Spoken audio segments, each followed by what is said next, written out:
Well, there's one upside to this episode this week. There's only one left. Cheers. Episode 7 of The Acolyte is probably about on the same level of god-awfulness as the third episode. And if you've been following along with the show, or at least my reviews of the show, you know that says a lot.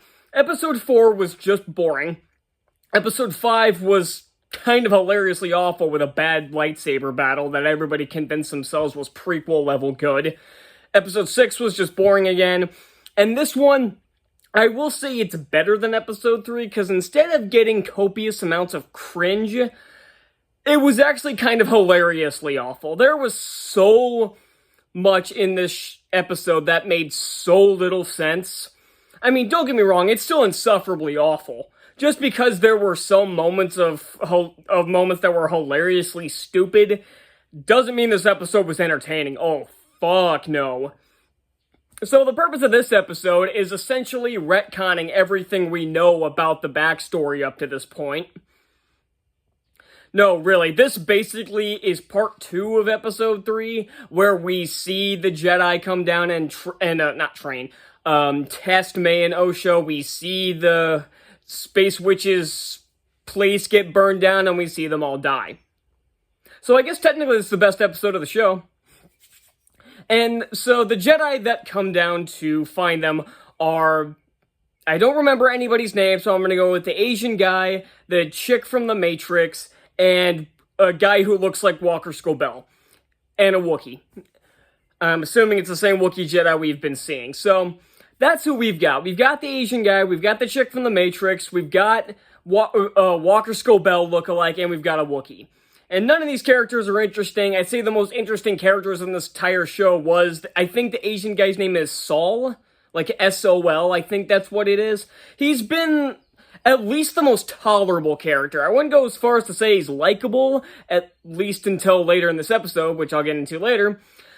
But he's the closest we have to somebody who I don't want to stab in the face with a lightsaber. Unless you count the Wookiee, because he doesn't have a personality. But then we're stuck with the Carrie-Anne Moss Jedi, who also doesn't have a personality. And we also have Walker Scobell lookalike, who's kind of an annoying bitch. He's constantly whining about wanting to go back to Coruscant and everything, and it gets on my nerves pretty quickly. Though he gets a little better as the episode goes on, I guess, because he stops fucking whining after a little bit. But the rest of this episode is fucking stupid. Now, remember how in the early episodes it was established that May, who is the evil twin, was the one who burned everything down after Osha decided she wanted to join the Jedi.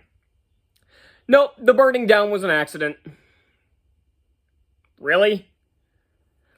Because I guess, once again, I said this in episode 4 where she randomly decided to become a good guy, kind of, like on a dime. But you can't have your diverse female lead be the bad guy in this. So, once again, everything is done, but all the bad shit she did was either done by accident or was misunderstood or was the Jedi's fault. Because this is something else that kind of feeds into that, where these lesbian space witches, oh no, they're not, the Jedi are the evil ones, and these weird witches, they just want to protect the little kids. They're not evil or anything. It's the Jedi are evil. You remember the people that you rooted for almost 50 years at this point? The heroes of the franchise until about 2 weeks ago? Nope, they're the bad guys here. They are some of the worst people in the galaxy. They want to rip children from their families, and it was always kind of implied, at least how I saw it, especially in the expanded universe, that it was that the families allowed them to take their children. They didn't just show up at their house, say, give me your kids, and took off with them. That's not how it worked.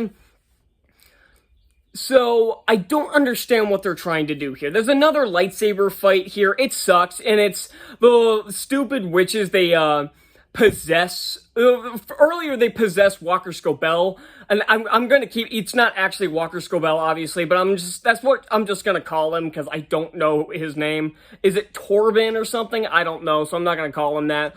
but they get into his head, kind of. They don't do anything once they get into his head, because why try to do something interesting? But then they possess the Wookiee Jedi, and he fights Sol and Scopel. And it's a really awkward lightsaber fight. You can tell the guy in the cheap-looking Wookiee costume does not have free range of motion. All of his moves look incredibly stiff. It reminds me of Mike Myers in The Cat in the Hat, where the costume is so stiff that he couldn't move properly in it. Everything looked super awkward, almost like he was being pulled by puppet strings. That's kind of what the Wookiee looks like during this really poorly choreographed lightsaber duel, and I'm getting really sick of scenes where somebody much stronger than the other one will grab them, and instead of, like, choking them out or snapping their neck or something, they'll just throw him. That happened in the final episode of Percy Jackson, where Ares had him. All he had to do was nick his arm to win the fight, because all he had to do was draw blood in that version. Could just nick his arm, nick his leg, do something like that. No, throw him down on the beach and let him get up. I'm so sick of fight scenes trying to pull that shit, because it doesn't look cool, it looks stupid. And of course, the female has to come in and save the two incompetent men by basically breaking the connection that the witches have. And it was funny with that lightsaber duel, every once in a while it cut back to the witches going around like this with their eyes just completely black, because they were using the Force, and what do they call it? The thread? Is that what they called it? I don't remember, because I don't fucking care.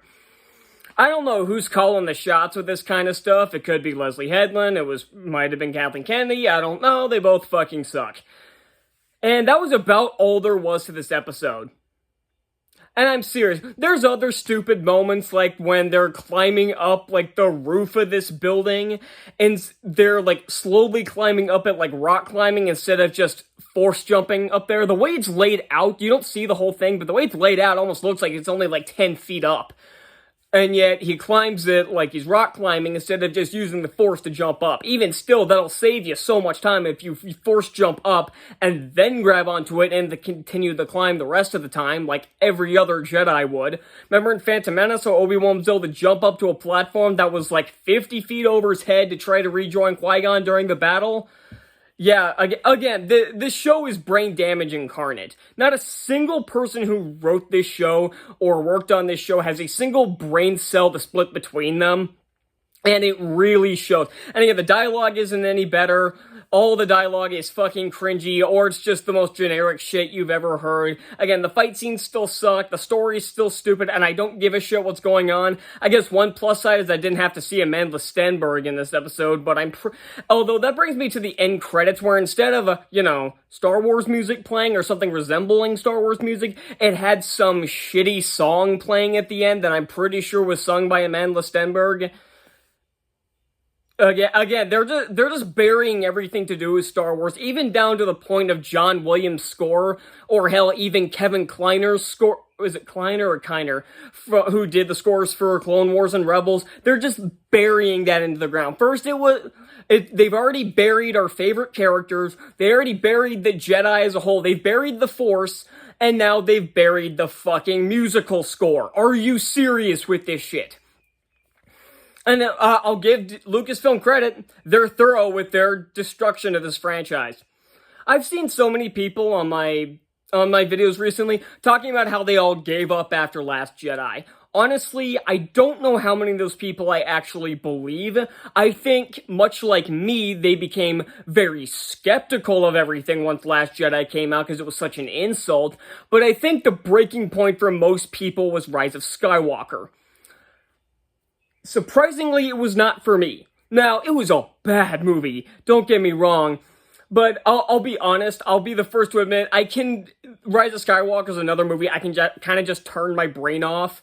The movie's a god-awful film, but it's a movie that, if it's on TV and there's literally nothing else, I'll maybe put it on for, like, background noise. If Last Jedi is on TV, I'll say, you know what?